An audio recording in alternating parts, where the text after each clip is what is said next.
Hi folks, welcome back. Do you remember Mr. Mercury? I was given one just like him 50 years ago when I was a kid, and over the years I guess he became gone. But I wanted him back again, so I was able to find him on eBay.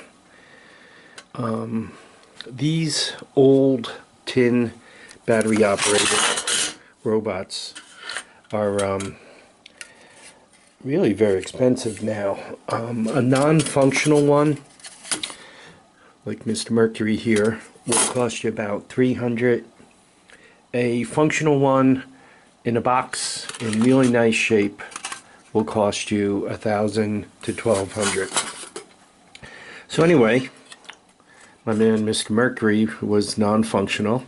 So the first thing I had to do was straighten out all the tabs that kind of ran along his body and all. And once you straighten out the tabs, you could take the little retainers off and you could get the skins off of him. Some of the challenges were like getting the tabs that hold the head on loose.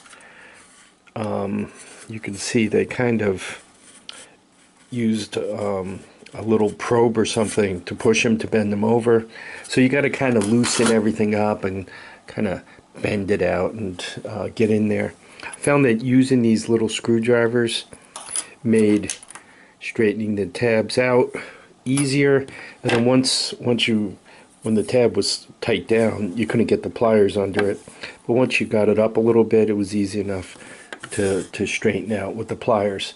So the first trick is to get the skins off of him in a way that you don't damage anything. Before I took him apart, by the way, I spent quite a bit of time making sure the remote control was functioning, that when you push the buttons, power was going out on this wire, right? The last thing I wanted to do was take it all apart and find out that I had a loose connection in the remote control, right? That's a lot of work just to end up back here. So anyway, once I determined the problem was him, I got the skins off, and it doesn't leave much. And then I started looking at the motors and so forth. I fixed the walking motor first, and it turns out there wasn't much wrong with that. Basically all it needed was some lubrication, and I went with the old WD-40. So we got him, walking just fine now.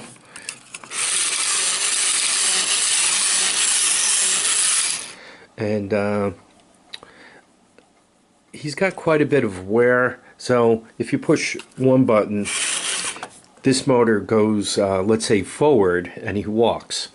If you push the other button, you're going to see a little cog flip on the motor, and I'll go back and forth a couple of times so you can see it.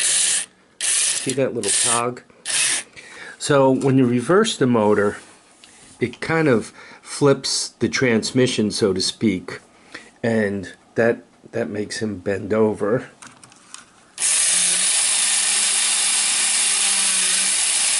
So he seems to have quite a bit of wear on him.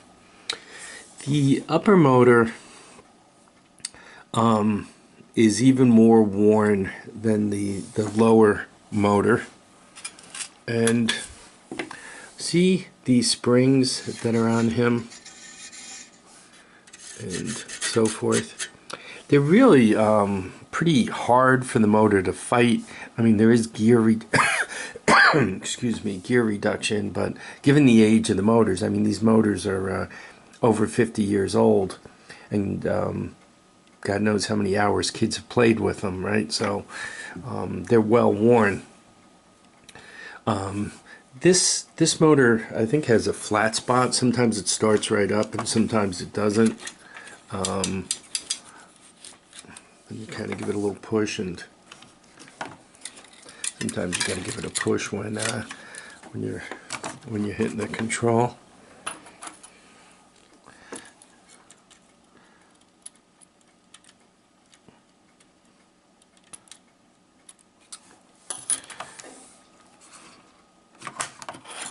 Yeah, she's not cooperating now.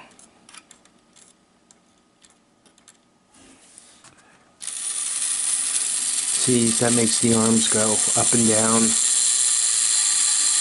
And you hear it laboring, that's because it's stretching on that spring. And back up.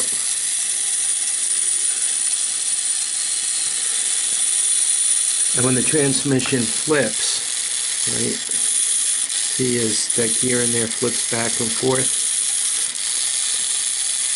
The reverse on this, you see the arms opening, and then I took the springs off because they're really pretty tough. I'm going to get some lighter ones. Anyway, and then it closes.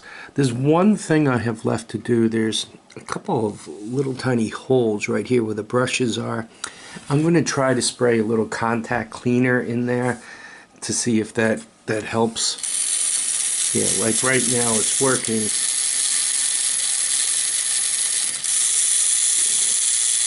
But you can hear it fighting the spring on the way down. Yeah, once it's spinning, it seems to be okay. But until one gets it spinning, it seems to have some trouble.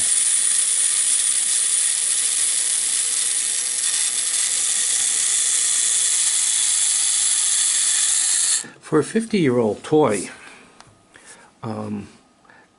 this was fairly sophisticated. Back in 1960, let's make it 67 to bring it right exactly to 50. This was like a $6 toy. If you figure money doubles every 10 years, right? You got to double your money a whole bunch of times. So this toy would have cost a few $100s in today's dollars. So anyway, I just thought it was really, you can see the way the transmission flips. What it does is it either, once again, runs the gears that make it walk, or it runs the reduction, which allows them to bend over. And this, depending on which direction it's going, it either opens and closes these, or it raises and lowers these. Really pretty cool. One gear chain is for opening and closing, and one gear chain is for up and down. And once again, as the thing goes back and forth, it runs this gear chain or runs that gear chain. It's much harder to see the gears in the bottom. So I'm going to get much lighter springs because these are pretty tough. So I'm going to put some lighter springs on them, and then I'm going to hit the brushes with some contact cleaner and hope for the best. To get the motor out of here to really work on it would be difficult, and even to get those brushes out, I don't want to make a bad situation worse, so to speak. At least now that he walks, that's something I can show my grandson, eh? Alright folks, I want to thank you all for watching and commenting and subscribing. If you like this video, please give me a thumbs up, and if you don't, please tell me why. Take care now folks. Bye.